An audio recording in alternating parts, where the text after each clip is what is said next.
Okay, this was going to be cut into a couple of parts because it just takes too long to do this in one video. But this is the one we're going to work on today. Tools and layout editor. Now, right now I have my bracelet layout open. And this is how a lot of my bracelets are laid out as far as my template. But I do have one called Test.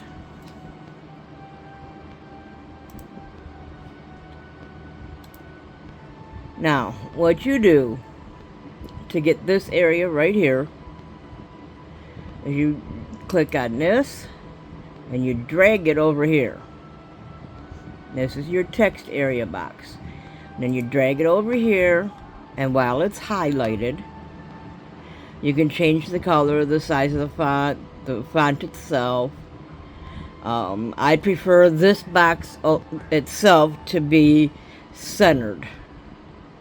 I'll show you why in a minute. Now,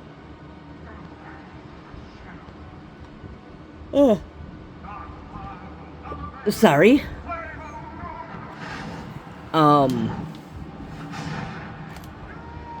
In this right-hand section, I hope you can hear me over my movie. In this right-hand section, you have general, you have behavior, you have content, and you have appearance. Well, the appearance is what I was just telling you. You can change your color, your font, the size of your font, and your alignment, whether it's left, right, or center. Now, what I've got on my text area here, and I usually put this on almost all of my patterns, is pattern author, stitch, beads used, columns by rows, and warp threads for a loom pattern. Well, if you're doing a peyote stitch, you don't need the warp threads on there. But how to get these? How to get these little brackets here?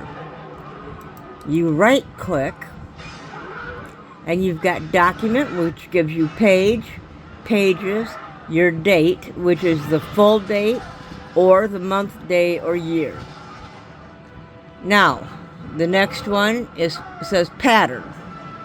You can put the author name, company, website, and email anywhere you want on there, as long as you've got it already in there. The date here is the date created, which you can do date, month, day, year, or modified date, month, day, or year. Information is the name of your pattern, the description of your pattern, the stitch, the columns, the rows, the bead count, the color count, and you can put revision up there so that you know how many times you've revised it. The measurements are width in millimeters, centimeter, and inches, and the height in millimeters, centimeter, and inches. And threading is where your warp and weft threads come in. Now, I noticed yesterday when I was trying to make this video that the weft length did not come up, but the warp threads do.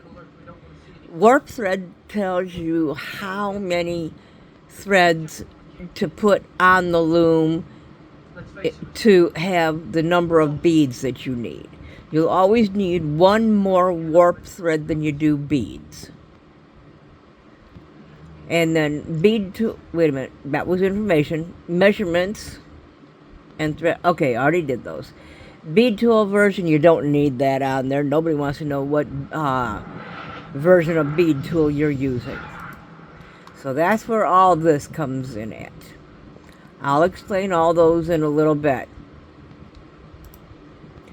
Then this text area over here I just resized it, and then I came over here to the little notepad, and I put page of, and then put document.page and document pages.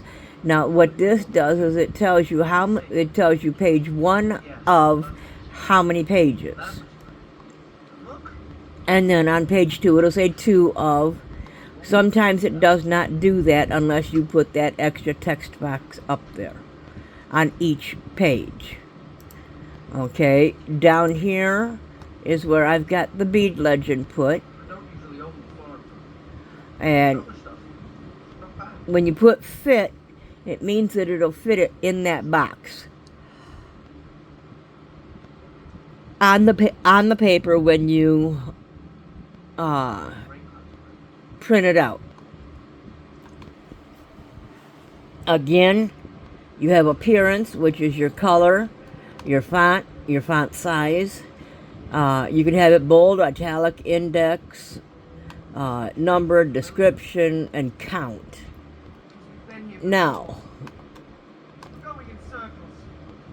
let me open up a pattern here. Doody. Let's do my boot pattern, because that I know is loom. Okay, now this, like I said, you got these 3 boxes here, and this is what it would look like previewed. Now I did this yesterday with a different pattern, so let's bring the other pattern out so you can see it.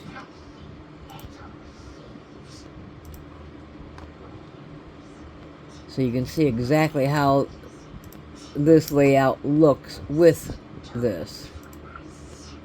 Now see, this is your bead,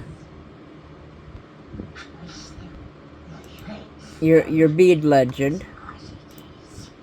This is the first text area. It tells you the name of the pattern, who made it, what stitch it is, how many beads were used in the angel itself.